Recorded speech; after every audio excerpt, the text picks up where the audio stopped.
Hi, so this is second medium question of SQL 50. Today I'm solving this question. So let's start by going through the table. So we have two tables, sign up and confirmations. If we see the sign up table, it has two columns, user ID and timestamp column. User ID is a unique key, and timestamp is the timestamp when the user signed up. Uh, and then we have a confirmation table. It has three columns, user ID and the timestamp and action. Let's see what these columns are. So user ID and timestamp, it's a combination of two columns. Okay, it's a primary key. Okay, so user ID and timestamp is the primary key here. So it's a composite primary key. Okay, and then user ID is a foreign key to the sign up table. Okay, and action is an enum category of type. So there are it can only have two categories. It like the action, it could either be a confirmed or timeout. Okay, and each row of this table, it indicates that the user with user ID requested a confirmation message at that timestamp, and that the confirmation message was either confirmed or it was expired without confirming, which will have a value of timeout. Okay, so we know we have a sign up table where there's a detail of user and then the time they signed up. Then we have confirmation table which has user ID from the sign up table and the timestamp that they requested the confirmation message, and then the outcome of their request, it was either confirmed or it was timed out. Okay, now what we need to find is we need to write a solution to find the confirmation rate of each user. Okay, got it. And they've also given us the definition of confirmation rate, which is the number of confirmed messages divided by total number of requested confirmation messages. Okay, and then there's another point that the confirmation rate of the user that did not request any confirmation message is 0. Okay, means because all the users that requested any confirmation message, they should be in the confirmation table. So any user who is not in this table, their confirmation rate is 0. Okay, so we do need to output those users also. We just have to show that that their confirmation rate is 0 in the output. Okay, got it. So let's just list down and also start the timer. I should have started it earlier, but okay, that's okay. Yep, so the first point is the output.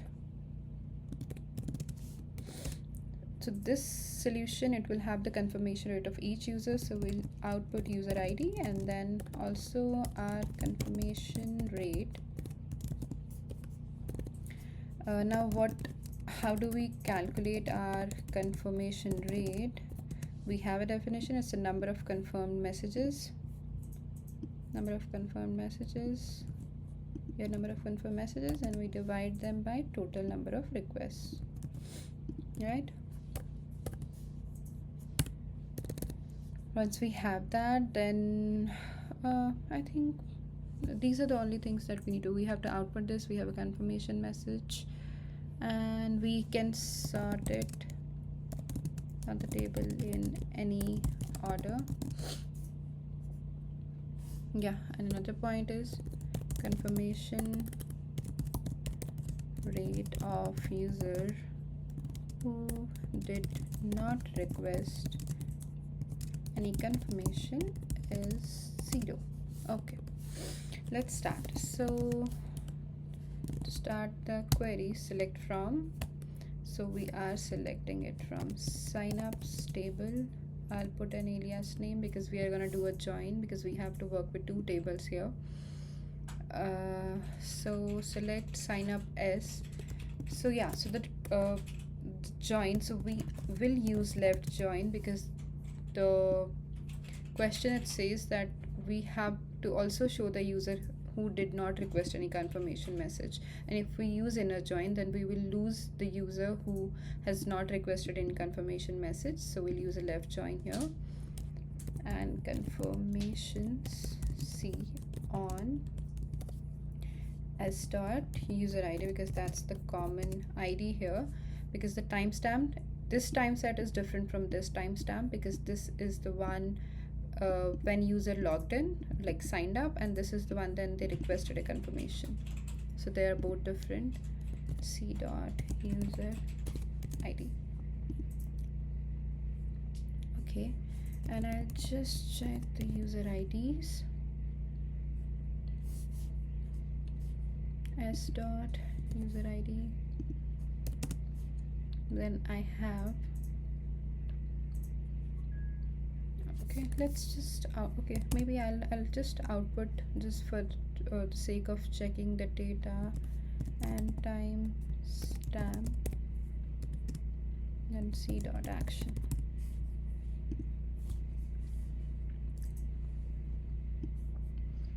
Okay, so now we have all the IDs that we need, including the 6, and it's null because it does not have any values in the confirmations table, and it looks good. Okay, now what we need is, we need the confirmation rate, but we do not have that column, and we need to calculate that column. So what we can do is, how do we get, so we'll do it step by step. So first we'll write a calculation for the number of confirmed users, and how we'll do that is, we'll use a case statement. So case, when our action is confirmed, then 1, else 0. Because this way, if I put it 1, because then we can sum those number wherever confirmed, and I'll have a count. And as we can write confirmed message. Okay, and then we can also look for the total number of messages. It would simply be the count of your user IDs. Okay, now there are two ways to do it. I can simply just merge it here, because it's just the sum of, like, the count of your confirmed messages divided by count of your total requests, and you will have your, and I'll have to use group by, I have to group it by user ID, because you're using the aggregate functions here. I'll just run it to show you. We have to make a couple of changes here anyway. I'll just remove this as, or I'll have to use a bracket, so I'll just remove it.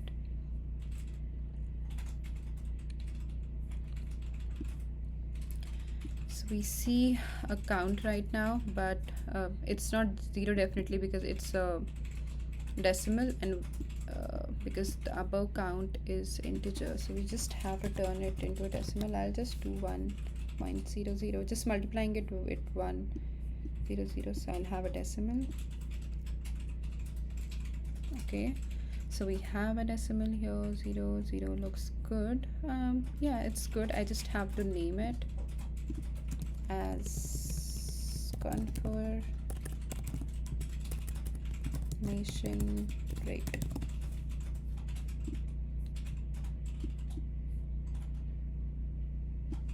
Okay, yeah, and since it didn't specify, like, if we have to use any order, so I'm not sorting it, but this is how you can do it. You can also, I mean, I just used I multiplied it to 1.00, so that it will turn into a decimal, and I'll have, like, if there are any decimals, I'll get it.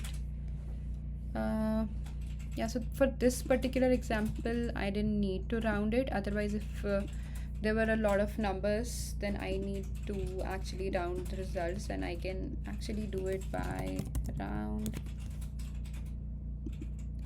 just round by 2. This is how you can make sure that if it's maybe if the decimal places are more than 2, you can round it to 2 using round. Yeah, I'll just submit it.